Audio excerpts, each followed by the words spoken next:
call this, you ready, Todd? Okay, I'm gonna call this utility committee to order. Let's go ahead and stand for the pledge. Chris, you want to please? Yep. I pledge allegiance to the flag of the United States of America, and to the republic for which it stands, one nation, under God, indivisible, with liberty and justice for all. I think that you do roll, please. Walther, Here. Barstow, Here. Epperson, Here. Great. All righty. We also have today with us the new city administrator, Tim Hicken, is with us, and Chris obviously is here also. So, Chris, would you mind starting us off on number 4? Sure thing. I was going to give an update on the sanitary sewer discussions between Patasko and Southwest Licking for the Patasko Corporate Park. Mr. Epperson and Mr. Hicken were both at this meeting, so feel free to jump in if I'm forgetting anything. Don't really have a ton to report. It was mostly a brainstorming session between the two entities, just trying to identify different funding sources to get the sewer in there. One of the obvious big components to identifying funding sources is knowing how much the sewer is going to cost, which is something that we did not have at the time of the meeting.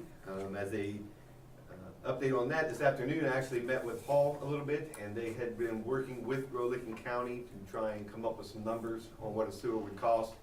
And they were estimating the entire corporate park sewer from Broad all the way to 40, including the lift station that Southwest Licking would like, was at $5.6 million for the whole project.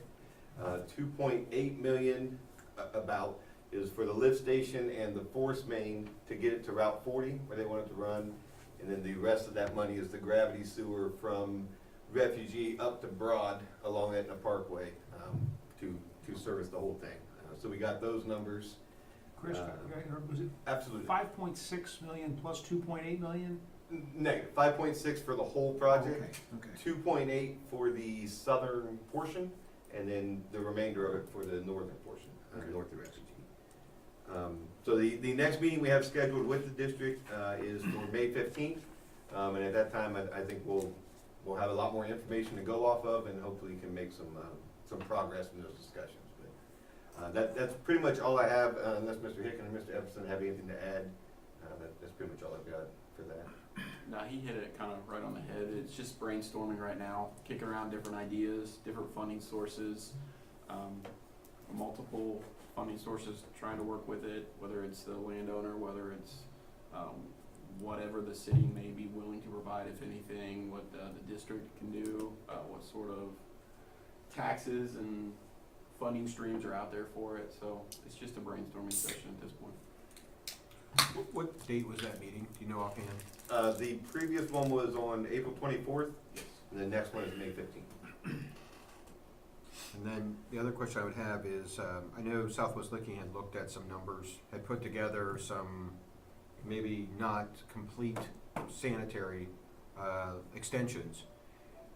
Did this follow their partial ideas that they had out there? So this concept was built with CJ from Southwest Licking. So it was his full vision for that service sewer line. Great, well, thanks. That sounds good. Nothing else about that. We'll move on to number 5, Mhm. UV disinfection control panel. Real quick, at the wastewater plant, after we go through the whole treatment process, the effluent runs past UV lights, which are used to disinfect and kill any microbes that are in the wastewater stream.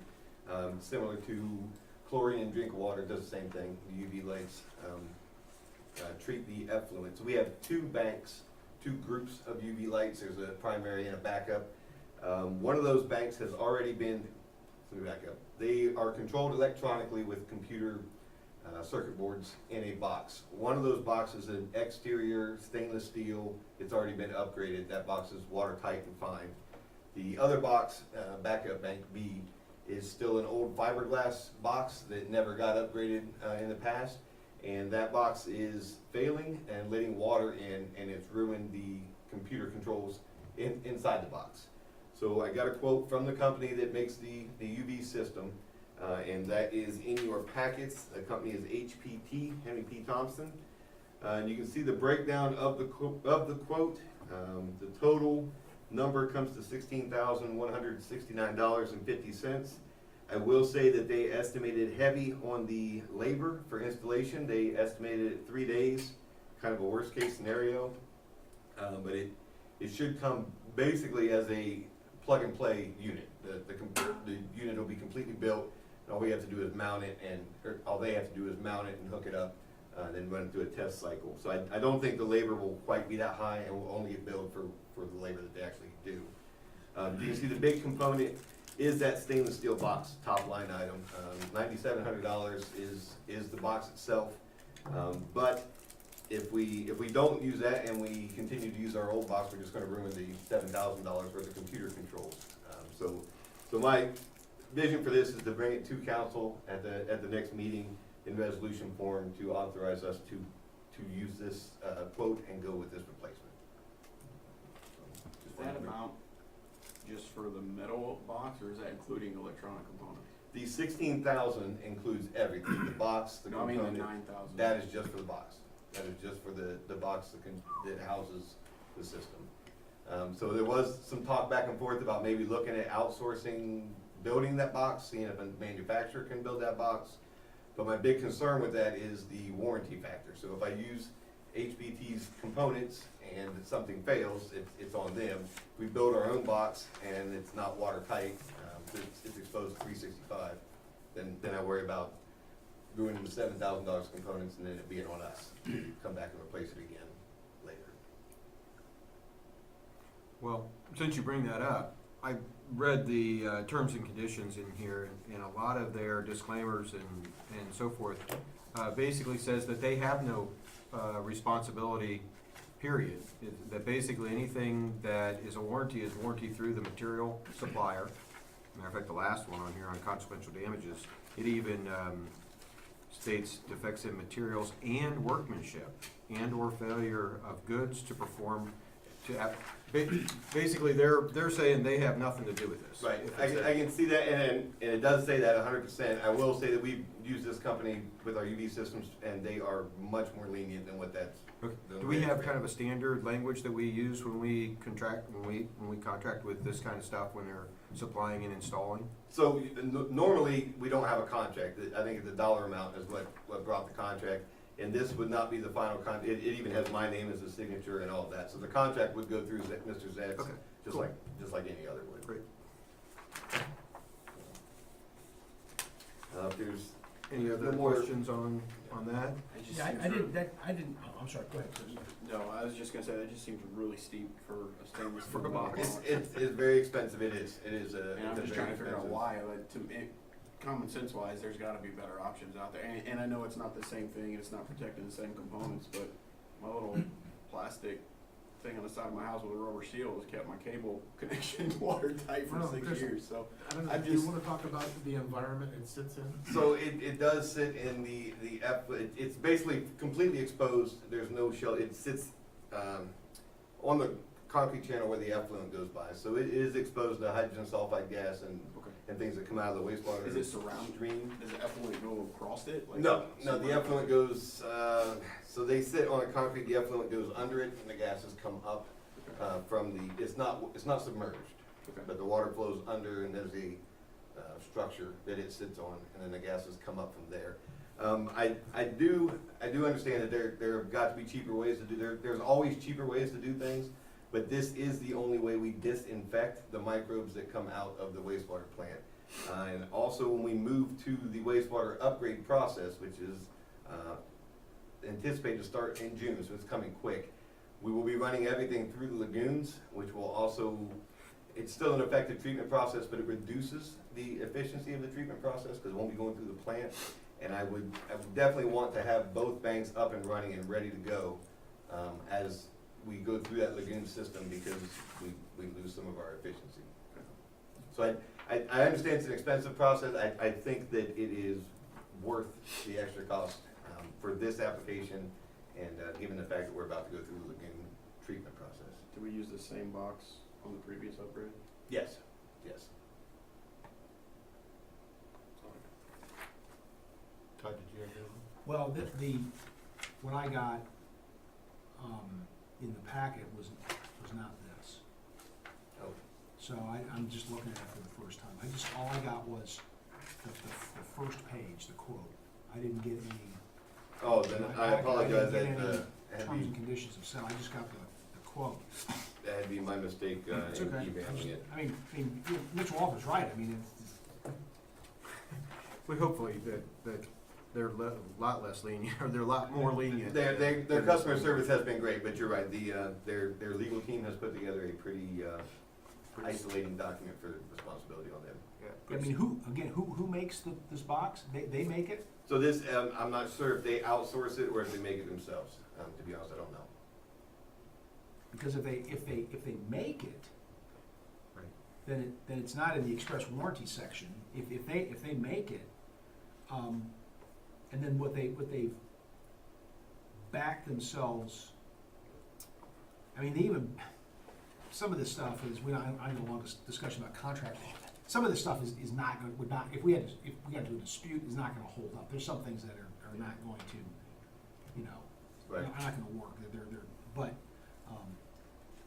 I guess for a company that's customer oriented, this is not customer oriented. I definitely understand the divide between those two things, but I will say that their customer service has been great, Okay. for responding to everything we've How had. long have we had this one that's failed?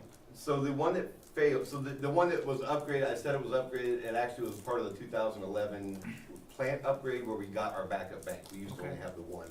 So this one is, the box itself is probably from, I don't know. I know the last upgrade was in the 80s, so I would imagine that that's when the box was put in, but I have no frame of reference on when it was done. All right. Yeah, and I would just add to that, Chris, I'm not familiar with this company per se, but is there anybody else, well, I'm assuming these guys are, you've done research, these guys are the right guys to do These guys, this? they definitely are. They're a big name in the industry for UV, Okay. and like I said, we've been using them since, since I came in '04. We've been using them to do everything UV related. Is there anything online that you can kind of check out? I'm gonna echo the expensive box comment. Is there anything online to check to see if there's any, you know, potential to look at maybe other alternative boxes that are out there? I mean, if they're, as Mr. Barstow was saying, if they're supplying the box, that's one thing. Right. But if they're making it and fabricating and so forth, that's a totally different issue. So it's not a problem at all to find out that kind of information, and I can find it all out with a simple phone call, and I'll definitely have it all for the next council meeting, when I bring it up. Okay. Or even like an estimated life of the box. Yeah, I can definitely do that.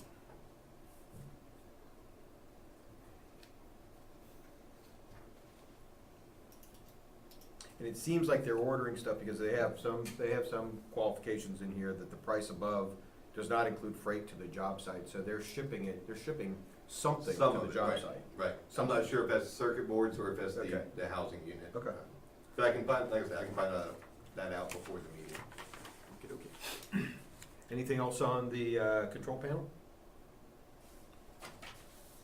There's a ton of stuff on it online. Yeah, I imagine. I don't understand any of it, but there's a ton of stuff there.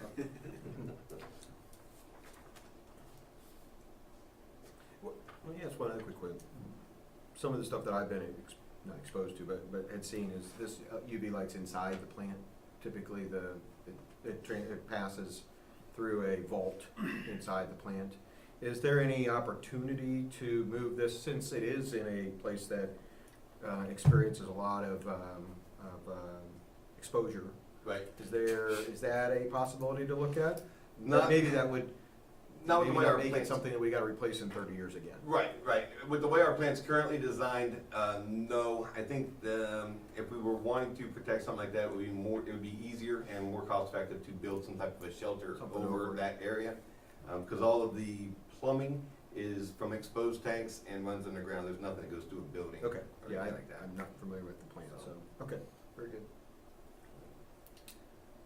So if that's it for the UV section, we'll move on to the Jefferson Street Waterline Project.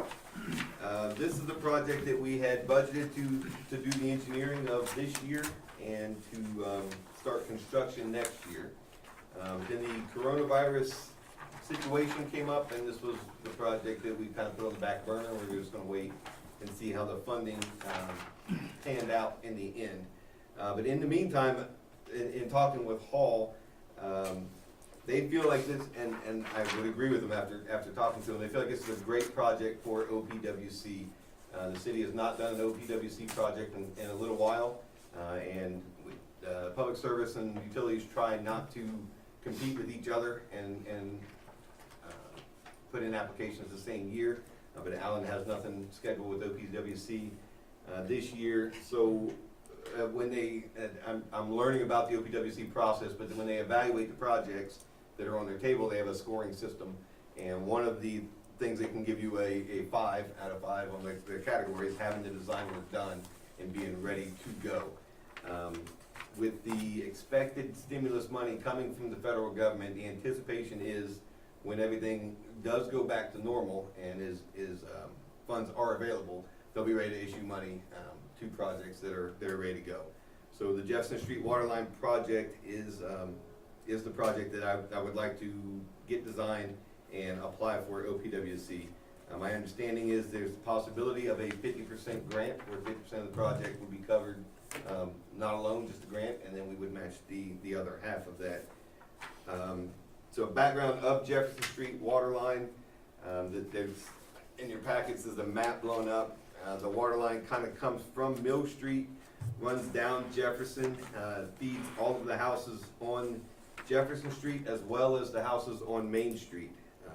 And then the water main comes down to Depot, makes a right, and then goes next to Race Street and kind of dead ends. It does not connect to the water main that was put in later on Race Street. So this project would replace the water main, which is the #1 breaking water main that we have in Old Town. I know there are sections where I've got repair bands touching repair bands where we're just going down the line trying to keep it together. And it will also eliminate the dead end right there at Depot and Race, where this water main just stops and Race Street runs right by it. We would connect those two and give us another feed point, another loop.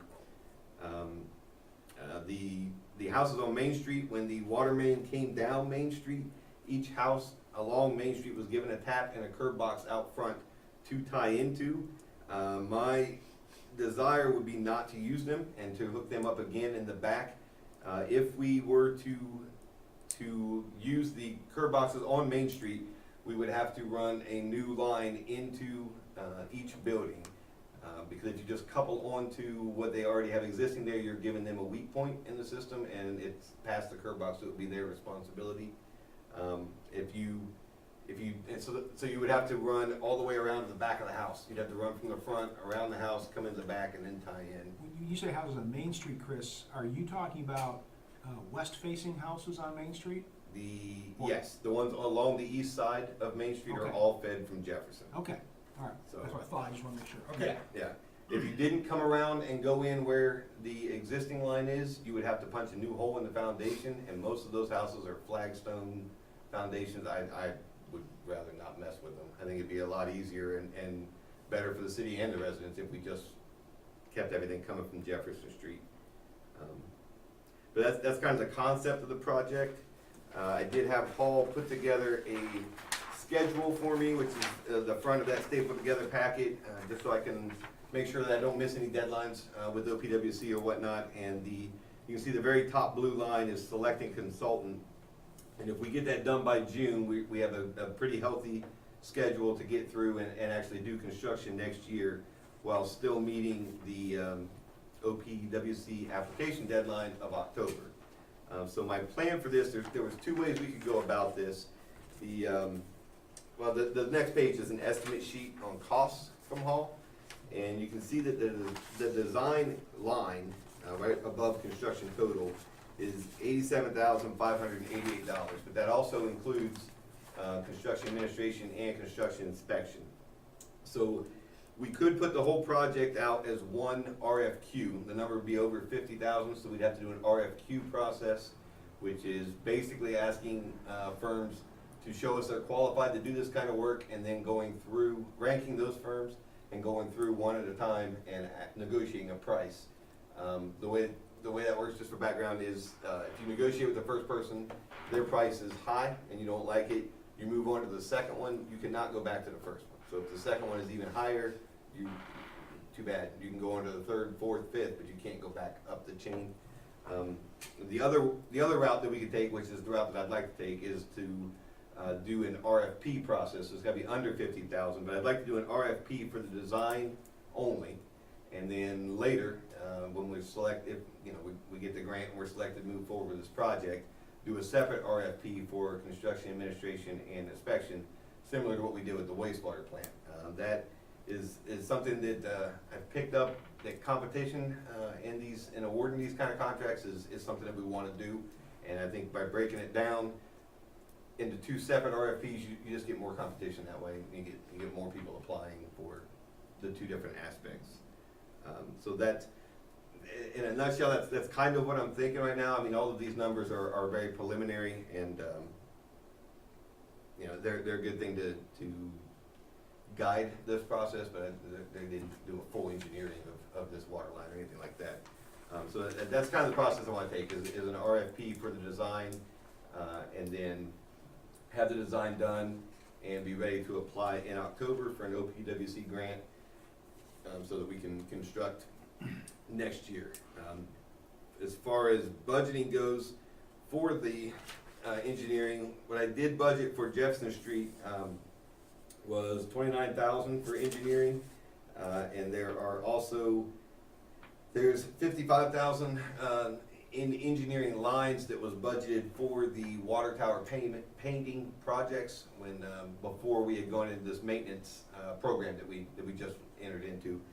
So the thought was we would have to engineer a bid packet and how we wanted the towers painted. Now that's all included. So there is a little bit of money there that's not going to be used this year, that was identified for a different project. So the money's available in the budget to cover this thing this year. And like I said, we were going to hold off and wait and see how the coronavirus affects everything. As of right now, it has not been a huge negative effect on the utility revenue funds. We do have some accounts that are getting larger balances because they're not being shut off, but it's basically the same accounts that we deal with on a regular monthly basis. So I would like to move forward, especially with the potential of having $215,000 taken off of this project if we get the OPWC grant. So I think the reward outweighs the risk of moving forward with this at this time. I had a couple questions. Yeah. So first would be, let's say that we don't get the grant, or coronavirus problems prove worse than we thought. We don't move forward. What we did do, we did go ahead and do this 87.5 for plans and things. Those could potentially be used in the not too distant future, Right. if we decided we wanted to come back to this, correct? Absolutely. Okay, all right. So other questions would be, let's say we do this, what would the disruptions be to the folks on Jefferson, on Main, on Depot, in terms of digging the street up, water pressure getting better, getting worse, those sorts of water shutoffs, those sorts Right. of disruptions? Could you give me an overview of that? So Jefferson Street will be dug up, the whole length of it, pretty much. Okay. Obviously, we would try and keep it to one lane open, one lane closed, similar to what we did on Town Street, let as much traffic through as we can. Pressure, it's probably not going to change the pressure in the area any. What it will do is increase circulation because of that dead end over on Depot, getting rid of that, and it'll give us a second feed point in Old Town, which helps with control of flow later. As far as the disruption of service, it will be done very similar to what we did in Vine Street in 2012, where we would lay the new water line and connect it, fill it, test it, chlorinate it, and then we would transfer customers over one at a time. Okay. So you know, they'd get, I don't know, 6 in a day, or however many they could get done. So you'd be off while they're doing the transfer, but that's it. Just a minimal disruption in terms of Absolutely, water right. surface and no real change in terms of pressure. Right. And then obviously you have the traffic disruption, which can be dealt with, okay. Right, yeah, Jefferson Street would be easy to handle the traffic flows. So, main thing we would do is we would be cognizant, there's a lot of houses, their Right. driveways are on Jefferson, Right. including some on Main Street. I don't believe everybody's driveway even goes all the way through, so there may be some Main Street, houses who use Jefferson. I know at least to get to their garage, there's a couple right on the first block between Mill and George. The house is on Main and they use Jefferson. So we would be aware that residents need to get into their houses. Sure, I obviously. understand, no, I was just curious. Yeah. Okay. And just for a reference from what we've done a little bit last year, you can see dotted lines on Mill Street, showing existing water mains. That is the water main that was abandoned, between Main and Jefferson. So we would be, that project that we just did last year is where we would start and then replace the main down Jefferson over to Depot. Yeah, I was just curious, the only thing I had is just for my educational purposes, that old pipe's just left. Yeah, it'll be left in place, so anywhere that, we cut it open, we'll cap it and encase the cap in concrete, just so it's not eating dirt, making a sinkhole forever. But yeah, it'll be abandoned in place wherever possible, just to save money that way.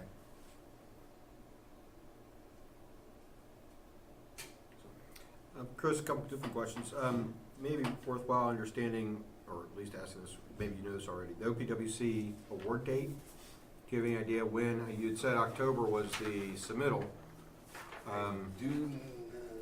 Didn't see our award, it looks like. Yeah, I think that's our award, so I do not know when the OPWC award date is, or would be, which I can find out. I'll find out with a phone call and then just email everybody, to let them know. And then, Well, just according to this, it looks like it, they typically have a set, there's a system, Right. better or worse, to call it that. They have a date where they make their announcement, and then there's a start date that you can start after you get an award. I think my experience with OPWC has been that the award happens sometime the October-November timeframe, and you don't start until like June of the following Of the year. following year, and that makes perfect sense, it matches up with the schedule we're trying to do for construction. Actually award the bid in June of next year, so that's probably accurate, but I'll verify, it's, to make sure. there's a 6-month gap in there where, That's what OPWC does to you, yeah, I'm sure, it says 6-month gap with this. Okay. which is Yeah. okay for installing. I mean, the only downside is it's nice to install a water line in the winter.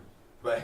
People like to do that. Right. But one other quick question, and this goes to Mr. Epperson's question, Mr. Epperson. As far as digging up all of Jefferson Street, it looks like to me, if you do the quick math on the pavement repair, you've got about 340 feet of 20-foot wide roadway repair. I can't imagine they're gonna dig the whole road up. But if they do 10 feet, then that makes it 700 feet. We've got 1,700 feet of water line. So the math isn't working as far as, because even if I take that to say 5 feet wide, Right. then Right. I'm only now, I'm reducing down, I don't get to 1,700 feet. So I would just in the estimate, point that out that there may be maybe they haven't Additional calculated all the costs, yeah. pavement repair. That's completely understood. Which again, we go through the RFP process and we should get, better numbers. I'm just trying, for our estimating purposes, Absolutely. that's a big bogey. I can easily reach out to them, to Hall and get that cleared up. Yeah, it could triple that number. It could make it, instead of 76,000, it could make it 210,000. Could, I'm not saying it will. Right, I just right. want, just And I ask. can get there may be, I might not be understanding exactly what his plan was with that, but I can clear that up as well. And then on that idea, do you know if Jefferson is scheduled for any kind of roadway repair or ramp? Has it been assessed? do- Assessment meaning, has it been evaluated for when it needs to be repaved? Because it would seem to me that we would want to tie those two together. Right, I do not know, I can get with Mr. Haynes and find out. I do not know what his schedule is for Jefferson. Okay.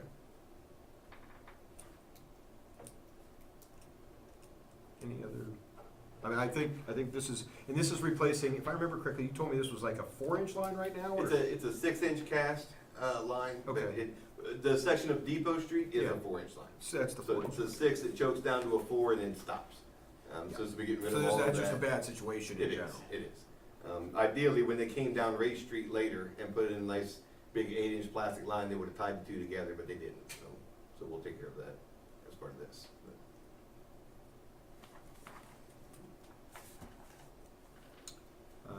I haven't been down Jefferson Street enough times to tell you if there are hydrants down through there. There are a couple So, hydrants down there. Are they going to have to, is that going to be, is there any modification to the hydrants at all? Or are we just gonna leave them in place and I- hook up the back of the valve of the hydrant lead? That's exactly what I would do, is just leave, those hydrants all function just fine, there's no problem. The feeders to hydrants are usually cast anyway, so we'll just leave that the way it is. Yeah, there's a line item for 6 hydrants to be, something to be done to them. Okay. $4,500. No, you're right, so Yeah. that Oh, that's does, more than just repainting them. that doesn't That's a full include hydrant replacing, replacement. that is a full hydrant. Well, that maybe Yes, sir. pay off a little bit of the pavement replacement then. if we don't have Yeah, to. good, yeah, good. They swap them out. So, Yeah, Okay, cool. Then we'll give you some money that way, yep. I do have a question. What's the fee for the water main being abandoned?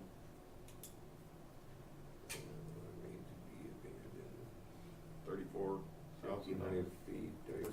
That's probably that filling or that capping. So I will verify with that because, that's all 1,700 feet of the main. He's probably So- filling it in place. I think so. But it would be a lot cheaper just to cap it. Yeah, just cap it and then you don't Even have if to you fill blow it, you sand can in leave it it. hollow. Even Yeah, if you blow sand in it, it'll be fine. it might be that he didn't understand that I was gonna abandon him in place, or maybe by removing it, he's able to keep the asphalt repair quote smaller. I don't know. So we just started spitballing this idea again at the last directors meeting, and I wanted to not waste any time putting out the RFP. But that I can clarify that as well. Because my intent would be just to cut, wherever you cut it, just to put a cap on, which is $100. You put the cap on and then leave it in place, but there may be a reason that I'll clarify that.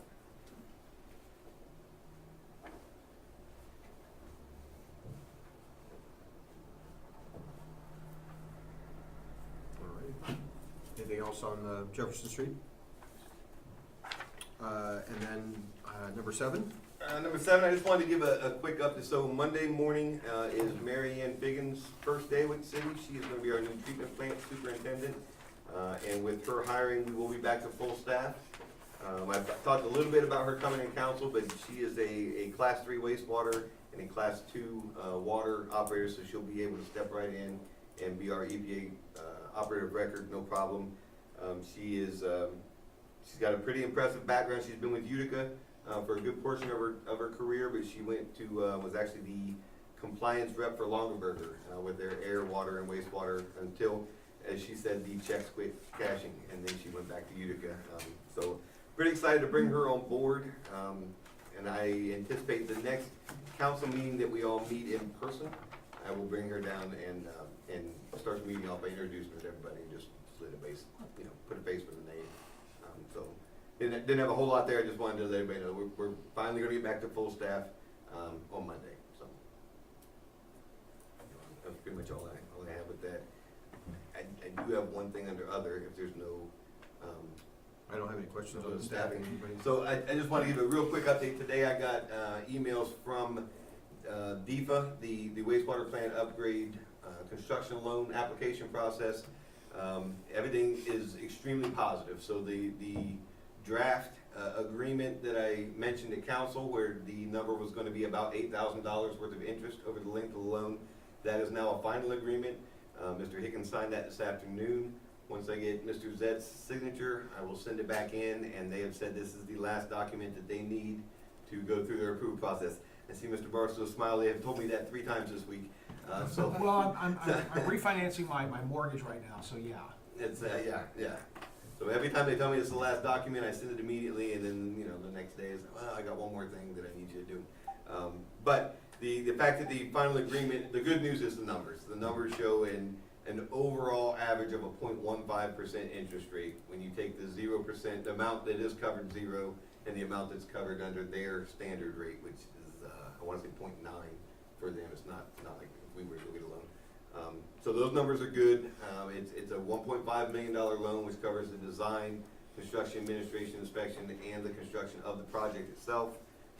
And then, like I said, over the length of the loan, there's $8,400 in interest on the loan. So it's still not what we were told to begin with, was that it was 100% covered and it'd be 0% interest. But this amount, and for the benefit that we're going to get, it's still worth, in my opinion, it's still a good deal. Been a lot of headaches and a lot of moving target, but it's still a good deal. What's the repayment period on the loan? 7 years is what we talked about. $1,000, $1,150 a year. Yeah, right. Do you think there's any chance that they will reevaluate that amount? That I know it's the 146 plus whatever came out in the percentages for that will be under the interest rate itself. Do you see any movement on that? I do not. Okay. Do you think that's just because that changed because of the new director or new? I think it was a different interpretation of the existing rules when we got our third review group. I think that's when things went south. And to be honest with you, there were discussions about even those numbers. You know, on second thought, I think I'm wrong about these numbers. And in a couple lengthy conversations, we got the numbers locked down that they told us they would give us. They thought they were too low? They thought that they were too high. So for a second, they thought that maybe the second set of numbers they gave us were about 87% of it or whatever was covered with. They said, I think I may be interpreting that wrong again. We had several conversations, myself and Alan Brown from Hall, with them, and came to an agreement that that was not correct. And so we did get them. This has been a very eye-opening process. This has bait and not switch been on their easy. part. Yeah, a little bit. Just a little bit. This has not been an easy process. The amount of benefit that we'll get from this in the long run will be worth it. I'm not thrilled about the way this went, but if we get the plant upgrade and we're able to control our DO, it'll be worth it. Thank you for that. That's all I had under other. I just want to give a quick update there. Anything else that the committee might have under other? I just have a question. I know this really isn't technically your department, but I know you're looking at it. What's going on down on Vine Street with the storm sewer? Any word on that? So last I talked to Mr. Haynes, they had one manhole left to set. I'm not sure if that has been completed or not. I know, I don't know if they had said it, I would say that he reported to me that they actually had water flowing through the pipe. Through the storm sewer? Through the Okay, storm sewer. all right. Yeah. But there were a couple, as they made the turn onto Vine from town, they encountered, some stuff they knew they would. I think Chris had a line there. A new and an abandoned, yeah. And they also ran into some problems with the actual earth itself, with the substrate itself. Maybe because of the water that constantly was washing out there. And so Alan said he was getting some cave-ins. And actually he may, the last I saw him today, he was on his way out there. Okay. But he did report that they did have some water flowing from the original pipe into the new one. So it's hooked, that would tell me it's hooked up and Right. it's beginning to do exactly what I don't know if they have something else to sink or not. Okay, I was just kidding. We talked about Yeah. sewer, we talked about water lines. I thought we should talk about storm Might as well sewer bring as it well. in. Just bring it, full I circle. do owe them a thank you. They found several of my water lines that I did not know where they were until the backhoe found them. Well, So that helps. Common occurrence, common occurrence in the It is Old Town, yeah. okay. That's all I have. Thanks. Appreciate the update, guys. I'm good. Anything else? Tim, do you have anything? I don't, All right, I'll take a motion to adjourn. I move to adjourn. Second. Walter? Yes. Barstow? Yes. Jefferson? Yes. Thank you, Chris. Thank you, gentlemen. Chris. You can have your folder back. all right. Good job. Those are my favorite folders.